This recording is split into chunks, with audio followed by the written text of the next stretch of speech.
அவரோட வேலை என்னன்னு தெரியுமா? சிஎம் அவர்களுடைய குடும்பத்துக்கு சேவை செய்யறது. அவர் தான் அவருடைய வேலை. மக்கள் தான் இம்பார்ட்டன்ட் அவருக்கு நாம புரிய வைக்கணும்.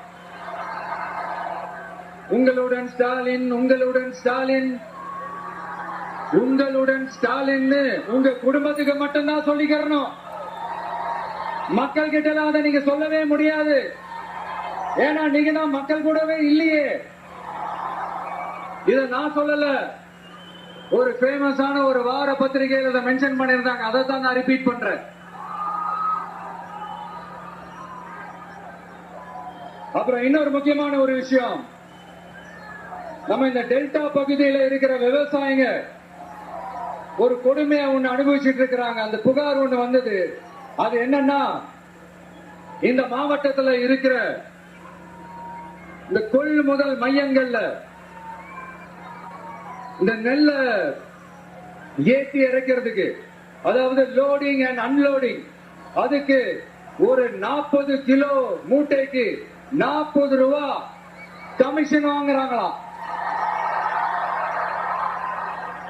அரசாங்கமே ஒரு மூட்டைக்கு 10 ரூபா கொடுக்கறாங்க. ஆனா இங்க அதுக்கு மேல 40 ரூபா கமிஷன் வாங்குறாங்க.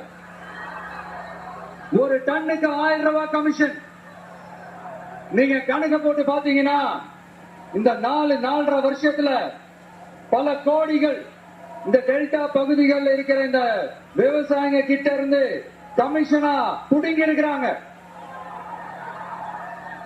இத வேற யாராவது சொல்லியிருந்தா கூட நான் நம்பி இருக்க மாட்டேன்.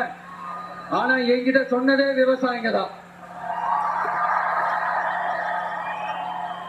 விவசாயிங்க பொய் சொல்ல மாட்டாங்க.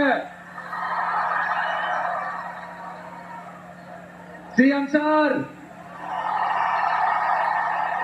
இது உங்க ஆட்சியில நடந்திருக்குது. உங்களுக்கு வேணா 40க்கு 40னா அது எலெக்ஷன் ரிசல்ட்டா இருக்கலாம்.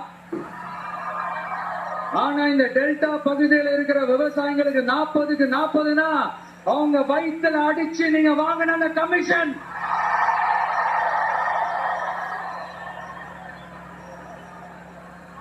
இது உங்க ஆட்சியில நடந்திருக்குது. சிஎம் சார், இதுக்கு என்ன பதில் சொல்ல போறீங்க?